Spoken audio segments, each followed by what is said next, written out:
15वीं पौड़ी 20वीं। वण वण वास वनस्पत चंदन बाज न चंदन होई। पर्वत पर्वत अष्ट धात पारस बाज न कंचन सोई। वाहिगुरु जी का खालसा वाहिगुरु जी की फतेह। वण वण वास वनस्पत चंदन बाज ना चंदन होई। भाई गुरदास जी हुण आपां नूं इह समझाउंदे हन कि मनुख देह भावें तैनूं मिल गई है, सिर्फ मनुख देह मिलनी थोड़ा लक्ष्य पूरा नहीं हुंदा। You didn't achieve your goal by just becoming a human. इत्थे गल मुकदी नहीं। इह तों अगे जिहड़ा है कहंदे इह मनुख देह नूं जिहड़ा है कुछ होर एक बड़ी जिहड़ी है इंपॉर्टेंट जिहड़ी पदार्थ शै जिहड़ी बहुत इंपॉर्टेंट है वो मिलनी चाहिए है, क्योंकि उस तो बगैर ये जीवन असफल है। ये जीवन का जिहड़ा है कोई मतलब बहुता नहीं बनता। इस करके भाई गुरदास जी ने इत्थे आपां नूं एग्जाम्पल दे के ना कुछ इत्थे जिहड़ियां हन बड़ी इंपॉर्टेंट बड़ी अहम गल्लां आपां नूं समझाइयां हन। वण वण वास वनस्पत। देखो वण वण जंगल जंगल दे विच फॉरेस्ट फॉरेस्ट दे विच कहंदे किन्ने ही दरख्त हन। चंदन बाज ना चंदन होई। देखो दरख्त दरख्त होके रह जाणगे, पर जे अगर कोई अंदर चंदन ना होवे ना तां कोई दरख्त ने चंदन नहीं बनना, क्योंकि चंदन अपनी वासना सैंडलवुड जिहड़ा है सैंडल ट्री जिहड़ा है वो अपनी खुशबू अपनी फ्रैगनेंस जिहड़ा दूजियां नूं भी खुशबू करता है, दूजियां विच भी वासना करता है।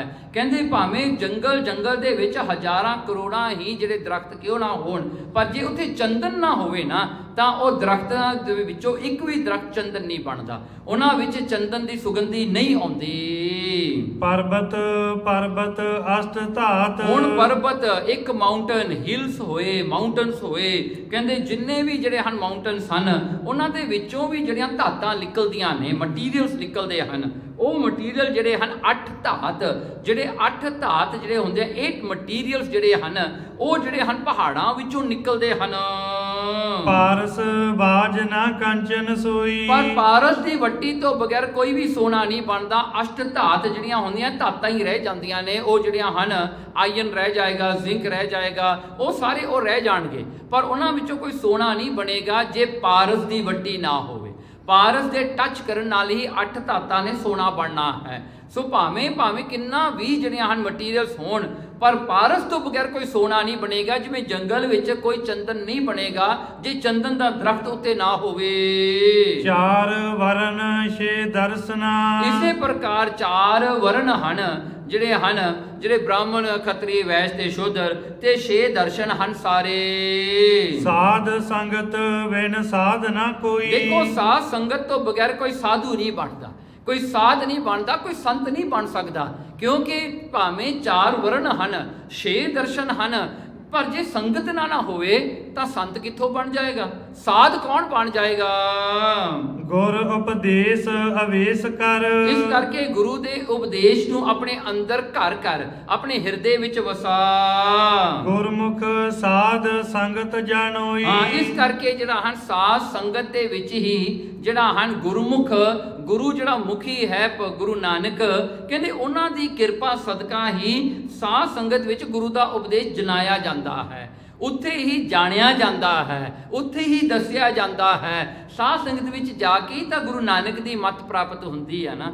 गुरु दा उपदेश भी उत्थों ही मिलना जिथे साध संगत होवेगी, जिथे साध संगत दे विचों गुरु दा उपदेश प्राप्त होना है। कहंदे जे जिहड़ा साध संगत ना होवे तां फिर गुरु दा उपदेश आपां नूं कित्थों मिलेगा। साध संगत दे सदके ही गुरु दा उपदेश हिरदे विच वसदा है। शब्द सुरत लिवलीन हो। इस करके शब्द दे विच सुरती लिवलीन हुंदी है, शब्द दे विच सुरती कॉन्सनट्रेशन जिहड़ी है वो मिलदी है। परम प्याला पियो पियोई। देखो हुण इत्थे भी संजोग हो गया, सुरती दे विच शब्द ने समाउणा है, शब्द दे सदका सुरती ने जुड़ना है। सो ये लिव जिहड़ी है कनैक्शन जिहड़ा परमात्मा नाल बनना है। इस करके परम प्याला अपियो पियोई कहणगे ये परम प्याला ये प्रेम दा प्याला नाम रूपी प्याला ਜਿਹੜਾ ਅਪਿਓ ਨਹੀਂ ਪੀਤਾ ਜਾਂਦਾ, ਜਿਹੜਾ ਨਹੀਂ ਕਿਤੇ ਪ੍ਰਾਪਤ ਹੁੰਦਾ, ਉਹ ਵੀ ਗੁਰੂ ਮਹਾਰਾਜ ਜੀ ਬਖਸ਼ਿਸ਼ ਕਰ ਦਿੰਦੇ ਨੇ। ਉਹ ਨਾਮ ਬਖਸ਼ਿਸ਼ ਕਰਕੇ ਉਹ ਅੰਮ੍ਰਿਤ ਅੰਦਰੋਂ ਹੀ ਅੰਦਰ ਮਹਾਰਾਜ ਜੀ ਪ੍ਰਗਟ ਕਰ ਦਿੰਦੇ ਹਨ। ਮਨ ਉਨ ਮਨ ਤਨ ਦੁਬਲੇ। ਦੇਖੋ ਮਨ ਉਨ ਮਨ, ਜਿਹੜਾ ਮਨ ਜਿਹੜਾ ਹੈ ਉਹ ਤੁਰਿਆ ਅਵਸਥਾ ਵਿੱਚ ਜਾ ਮਿਲਦਾ ਹੈ। ਮਨ ਦਾ ਉਨ ਮਨ ਹੋਣਾ ਮਤਲਬ ਮਨ ਦੀ ਹਸਤੀ ਨੇ ਚੇਂਜ ਹੋ ਜਾਣਾ। ਜਿੱਥੇ ਮਨ ਅਨਥਾਟਸ ਉਠਾਉਂਦਾ ਉੱਥੇ ਮਨ ਸਿਮਰਨ ਕਰਨ ਲੱਗ ਜਾਂਦਾ ਹੈ, ਉੱਥੇ ਸਿਮਰਨ ਦਾ ਰੂਪ ਬਣ ਜਾਂਦਾ ਹੈ। ਸੋ ਇਹ ਮਨ ਜਿਹੜਾ ਉਨ ਮਨ ਹੋ ਕੇ, ਭਾਵੇਂ ਸਰੀਰ ਕਮਜ਼ੋਰ ਹੋਵੇ, ਭਾਵੇਂ ਸਰੀਰ ਜਿਹੜਾ ਹੈ ਬੋਡੀ ਭਾਵੇਂ ਵੀਕ ਵੀ ਹੋ ਜਾਵੇ, ਦੇ ਬਦੇ ਸਨੇ ਸਥੋਈ। ਹਾਂ ਕਹਿੰਦੇ ਦੇਹ ਬਦੇ, ਕਹਿੰਦੇ ਦੇਹ ਵਿੱਚ ਰਹਿੰਦਿਆਂ ਹੋਇਆਂ ਉਹ ਜਿਉਂਦੇ ਕਿਵੇਂ ਨੇ? ਬਦੇ ਹੋ ਕੇ। ਉਹਨਾਂ ਨੂੰ ਇਹ ਸਰੀਰ ਦੀ ਲੋੜ ਨਹੀਂ, ਸਰੀਰ ਨੂੰ ਉਹਨਾਂ ਦੀ ਲੋੜ ਹੋ ਜਾਂਦੀ ਹੈ। ਹੁਣ ਦੇਖੋ ਆਪਾਂ ਜਿਉਂਦੇ, ਆਪਾਂ ਨੂੰ ਸਰੀਰ ਦੀ ਲੋੜ ਹੈ, ਆਪਾਂ ਸਰੀਰ ਦੀਆਂ ਲੋੜਾਂ ਹੀ ਪੂਰੀਆਂ ਕਰਦੇ ਨਹੀਂ ਮੁੱਕਦੇ। ਹਾਂਜੀ, ਸੋ ਇਹ ਸਰੀਰ ਦੀ ਆਪਾਂ ਨੂੰ ਲੋੜ ਹੈ, ਪਰ ਕਹਿੰਦੇ ਉਹ ਗੁਰਮੁਖ ਵਿਦੇਹ ਹੋ ਕੇ ਉਹਨਾਂ ਨੂੰ ਸਰੀਰ ਦੀ ਕੋਈ ਲੋੜ ਨਹੀਂ ਹੁੰਦੀ, ਉਹ ਸਰੀਰ ਤੋਂ ਪਰੇ ਹੋ ਜਾਂਦੇ ਨੇ। ਸਨੇਹ ਸਥੋਈ, ਉਹ ਪਰਮੇਸ਼ਰ ਦੇ ਸਨੇਹ ਪ੍ਰੇਮ ਦੇ ਵਿੱਚ ਜਾ ਮਿਲਦੇ ਹਨ। ਗੁਰਮੁਖ ਸੁਖ ਫਲ ਅਲਖ ਲਖੋਈ। ਦੇਖੋ ਗੁਰਮੁਖ ਸੁਖ ਫਲ, ਗੁਰਮੁਖਾਂ ਨੂੰ ਸੁੱਖਾਂ ਦਾ ਫਲ ਪਰਮੇਸ਼ਰ ਦਾ ਨਾਮ ਪ੍ਰਾਪਤ ਹੁੰਦਾ ਹੈ, ਤੇ ਉਹਨਾਂ ਨੂੰ ਜਿਹੜਾ ਨਹੀਂ ਲਿਖਿਆ ਜਾਂਦਾ, ਨਹੀਂ ਜਾਣਿਆ ਜਾਂਦਾ ਪਰਮਾਤਮਾ, ਉਹਨਾਂ ਦੇ ਅੱਗੇ ਪ੍ਰਗਟ ਹੋ ਜਾਂਦਾ ਹੈ। ਲੋਕਾਂ ਵਾਸਤੇ ਲੋਕ ਕਹਿੰਦੇ ਨੇ ਸਾਨੂੰ ਪਰਮਾਤਮਾ ਦਿਸਦਾ ਨਹੀਂ, ਸਾਨੂੰ ਪਤਾ ਨਹੀਂ ਰੱਬ ਕਿੱਥੇ ਹੈ, ਪਰ ਜਿਹੜਾ ਹੈ ਗੁਰਮੁਖ ਕਹਿੰਦੇ ਹਨ ਮੈਨੂੰ ਦੱਸੋ ਕਿੱਥੇ ਰੱਬ ਨੇ, ਸਾਰੇ ਕਿਤੇ ਰੱਬ ਹੈ।